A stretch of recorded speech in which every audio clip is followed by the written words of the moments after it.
Good morning students, welcome to physics class. यह video 11th Hindi medium वाले बच्चों के लिए है। जैसा कि आपको पता है कि हम आप लोगों को सरल रेखा में गति करा चुके हैं, जिससे रिलेटेड मैंने आप लोगों को गति कितने प्रकार की होती है वो बता दिया, विमीय आधार पर भी बता दिया, और गति के प्रकार के साथ साथ मैंने आप लोगों को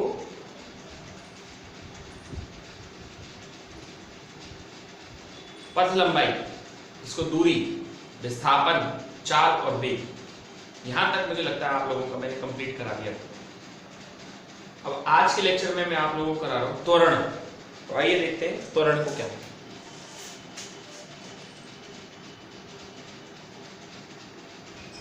त्वरण, जिसको इंग्लिश में एक्सेलरेशन भी कहते हैं। हाँ जी, क्या होता है त्वरण बताइए। आपने पढ़ा है छोटी क्लासों में, त्वरण क्या होता है?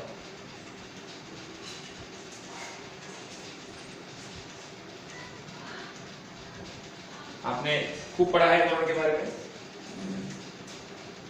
वेग में परिवर्तन की दर हो,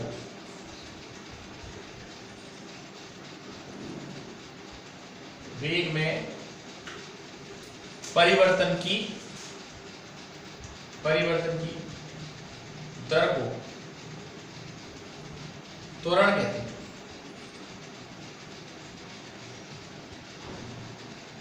वेग में जो परिवर्तन है उसकी दर को ही हम क्या कहते हैं? त्वरण। तो त्वरण बराबर हुआ आपका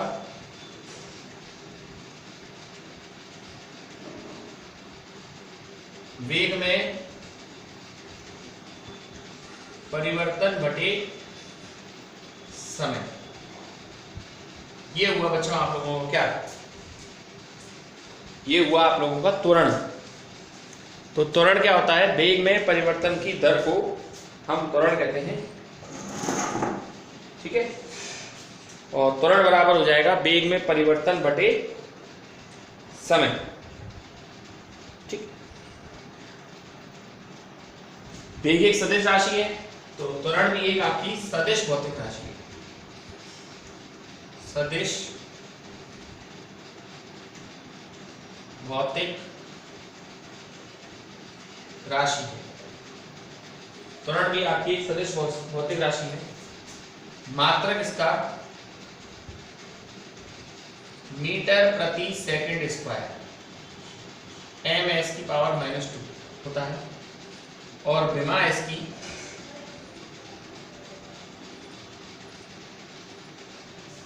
m0l1 t-2,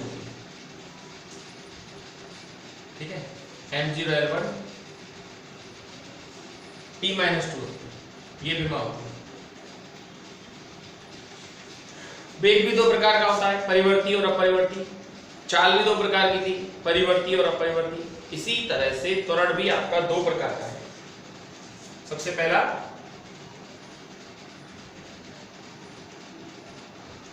परिवर्ती त्वरण। परिवर्ती त्वरण क्या है? यदि त्वरण का मान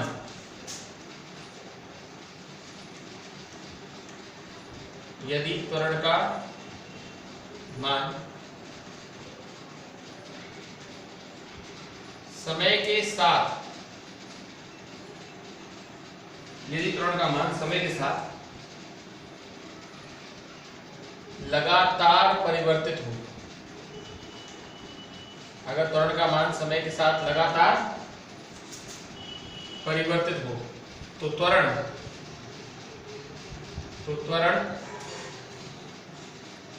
परिवर्ती त्वरण कहलाता है। तो आपका जो त्वरण है वो क्या कहलाएगा? परिवर्ती त्वरण कहलाता है। अगर आपका जो त्वरण है वो समय के साथ लगातार बदलता रहे तो ये त्वरण क्या कहलाएगा? आपका परिवर्ती त्वरण। दूसरे नंबर का आपका आता है अपरिवर्ती त्वरण।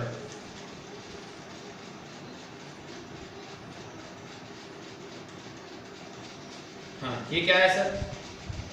यदि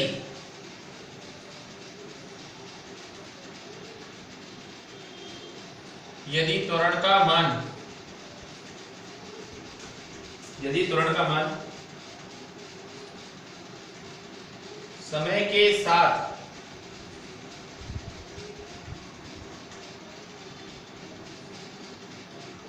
परिवर्तित ना हो, अगर त्वरण का मान समय के साथ बदले ना, तो त्वरण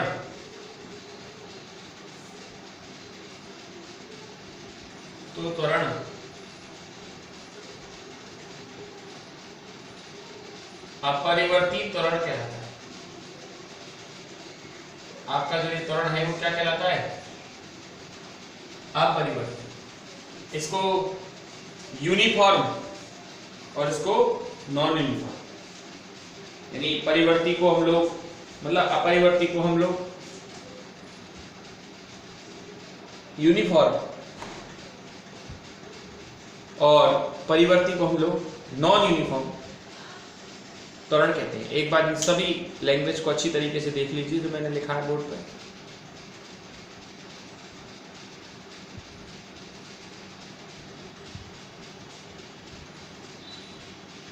चलिए सर फिर आगे चलते हैं। आइए, अब बात आती है सर आपके औसत त्वरण की। इसकी औसत त्वरण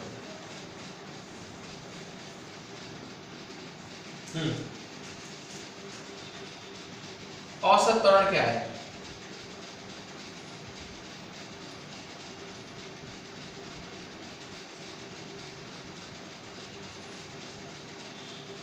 औसत कब निकाला जाता है? इससे पहले भी आपने कई बार पढ़ लिया। यदि कण का त्वरण अपरिवर्ती हो, यानी समय के साथ परिवर्ती हो, यदि कण का त्वरण क्या हो?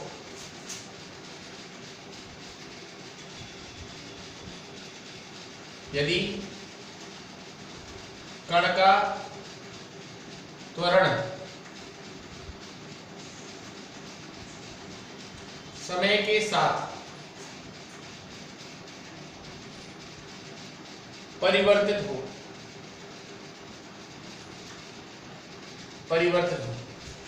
अर्थात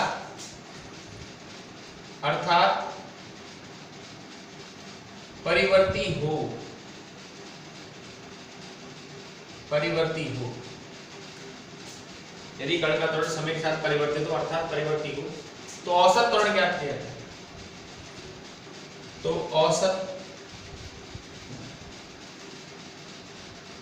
औसत त्वरण ज्ञात किया जाता है।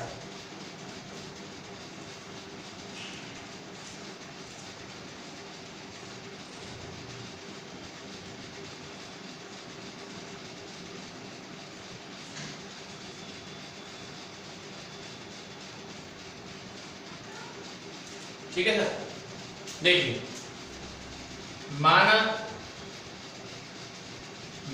किसी क्षण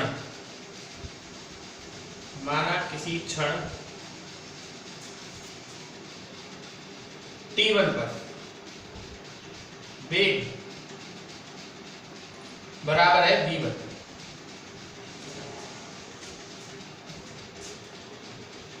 तथा क्षण t2 पर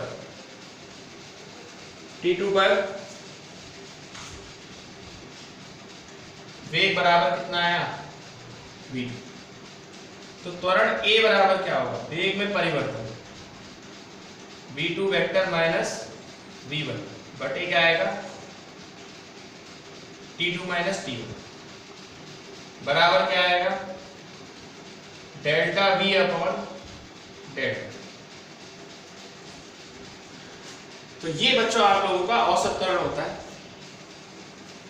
एवरेज है तो ए भी लगाना पड़ेगा, ठीक है। औसत त्वरण देखिए, जब कभी भी आप फिजिक्स में त्वरण ज्ञात करेंगे तो मान लीजिए कि भाई साहब आपको औसत त्वरण ही ज्ञात करना पड़ेगा, ठीक है। इसके बाद मैं आपको बताता हूं तात क्षणिक त्वरण। देखिए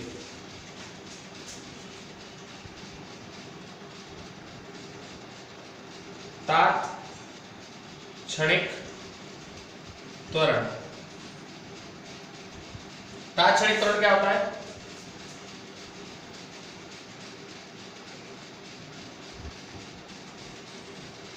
किसी भी क्षण पर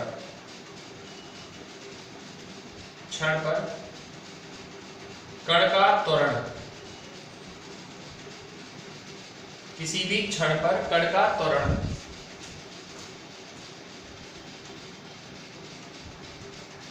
तात्क्षणिक त्वरण, तात्क्षणिक त्वरण कहलाता है।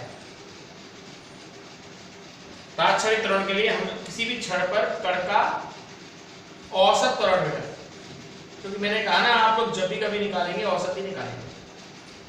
तो अपन इसकी लिमिट ले लेते हैं। ए बराबर limit delta T tends to 0 delta V upon delta. जब किसी की लिमिट ली जाती है तो वो डी में कन्वर्ट हो जाएगा और डी हो जाएगा डीवी। वैसे आप जानते हैं v बराबर क्या होता है? वेग बराबर v बराबर होता है dh dt। a बराबर क्या आएगा? d dt और v यहां लिख देंगे हम लोग dh dt। a बराबर क्या आएगा? d2x dt square. यानी सीधी सी बात है, अगर आप वेग का एक बार अवकलन कर दें तो त्वरण प्राप्त हो जाएगा, और अगर विस्थापन का 2 बार अवकलन कर दें तब भी आपको त्वरण प्राप्त हो जाएगा। तो ये तो था बच्चों आप लोगों का त्वरण। मैं समझता हूं आप लोगों को समझ में आ गया होगा। ठीक है बच्चों, तो आगे बढ़ते हैं इसी क्रम में, है ना। हम आपको आज वेग, त्वरण, औसत पढ़ा दिए। अब मैं आपको इससे संबंधित न्यूमेरिकल करा रहा हूं। इनके तो नोट्स में हाथ के हाथ आप लोगों को सेंड कर रहा हूं, ठीक है ना।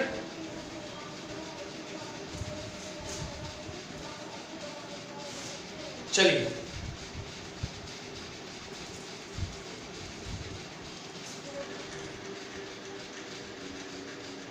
हाँ जी,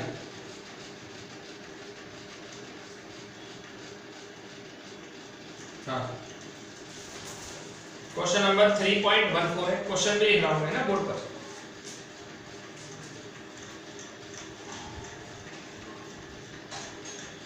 क्वेश्चन नंबर 3.14 है, क्वेश्चन लिख रहा हूं बोर्ड पर। कोई व्यक्ति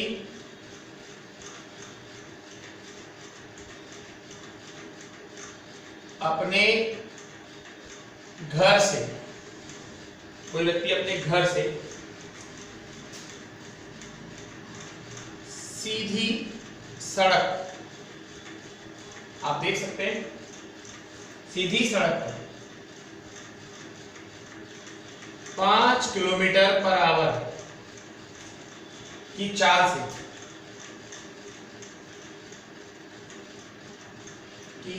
से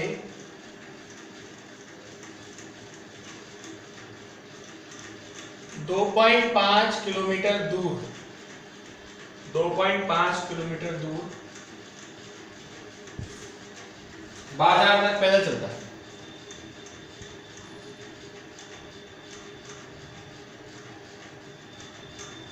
बाजार तक पैदल चलता है, ठीक है। परंतु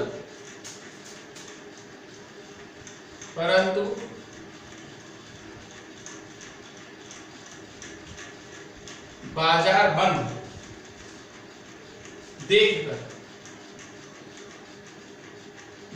बंद देखकर उसी क्षण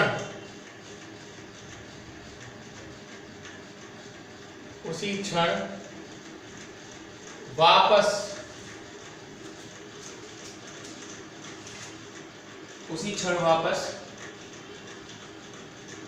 मुड़ जाता है, ठीक है।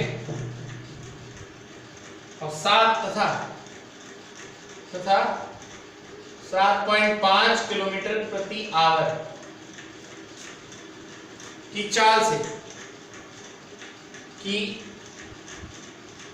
से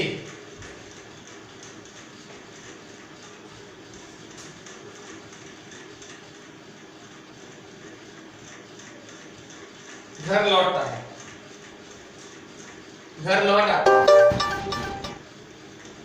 आता है।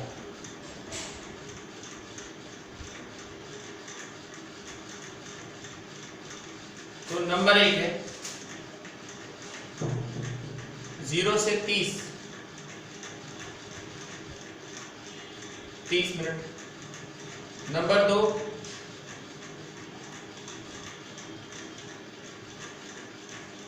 0 से 50 मिनट।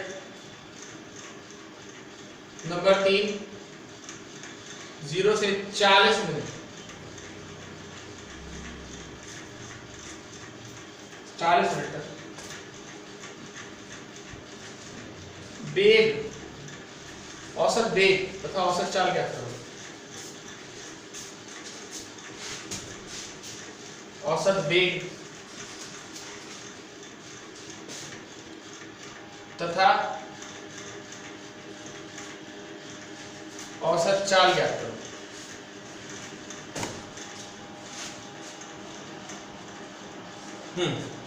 ये क्वेश्चन है आपका, क्वेश्चन नंबर 3.14।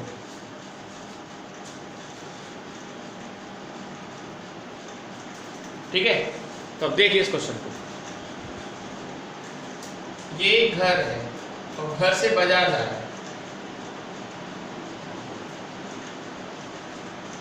घर से बाजार तक की दूरी कितनी है? 2.5 किलोमीटर। तो उसे घर से बाजार तक पहुंचने में कितना समय लगेगा? घर से बाजार तक पहुंचने में लगा समय। घर से बाजार तक पहुंचने में कितना समय लगेगा? समय बराबर होगा दूरी बटे चाल। दूरी है 2.5 किलोमीटर और चाल कितनी है? 5। आधा घंटा लगेगा 1.25, यानी एक तरह से 30 मिनट लगेंगे। फिर उसने देखा बाजार बंद है, तो बाजार से घर तक वापस आने में लगा समय क्या होगा? बताओ। समय होगा वही दूरी बटे चाल। दूरी अभी भी 2.5 किलोमीटर रहेगी, लेकिन चाल अब 7.5 हो जाएगी, यानी 1/3R। 1/3 गुणा 60 करेंगे तो 20 मिनट लगेंगे उसे अब बाजार से घर तक वापस आने। क्वेश्चन में आपसे पूछा गया है 30 मिनट में, 50 मिनट में और 40 मिनट में औसत वेग औसत चाल। तो पहला मैं कर रहा हूं 0 से 30 मिनट।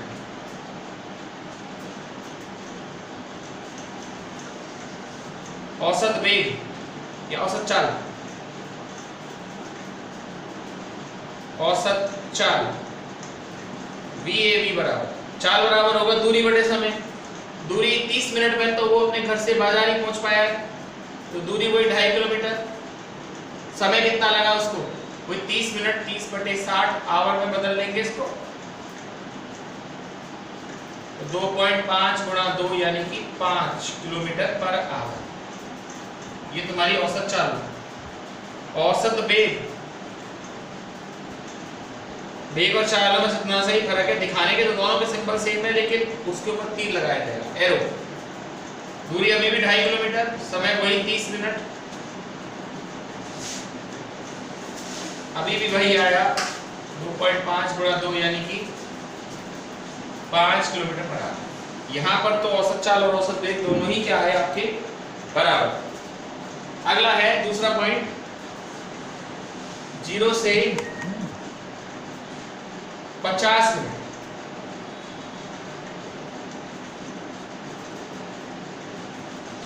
जीरो से 50 मिनट में औसत चाल। देखिए 50 मिनट में 30 मिनट में घर से बाजार पहुंच गया और बाजार से घर आ गया बाद उसके 20 मिनट। तो दूरी कितनी तय होगी? 2.5 किलोमीटर, और जाने में और 2.5 वापस आने में 5 किलोमीटर। समय कितना लगा? 50 मिनट। तो 50/60 और 60 ऊपर चला जाएगा। 1 0 से 1 0 कटेगी। 30 में 5 का भाग लगेगा, 6 किलोमीटर पर आवर। और औसत वेग कैसे निकलेगा? देखिए औसत वेग तो उसका होगा ही नहीं। क्यों? क्योंकि 30 मिनट में घर से बाजार पहुंचा और रेस्ट के बचे हुए 20 मिनट में वो बाजार से घर आ गया, तो जहां से चले थे वहीं आ गए।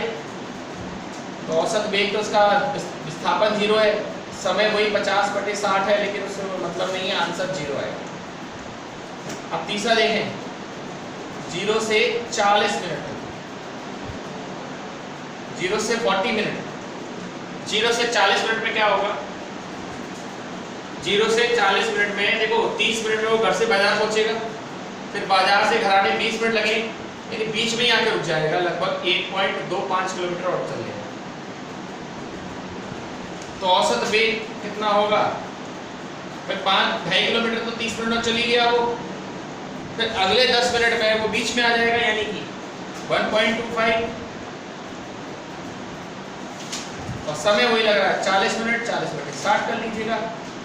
ये आ गया 3.75, ऊपर चला जाएगा 60/40, कैंसिल, 2 से 2 बार गया, 2 से 3 बार गया, 3 का गुणा कर लीजिएगा, 3×15 से लगे 1, 3 × 21 और 1 22, 3 9 और 2 11.25, 2 से भाग लगाइए, 2 5 10, 2 6 12, 2 2 4, 2 5 10, ये आंसर आएगा।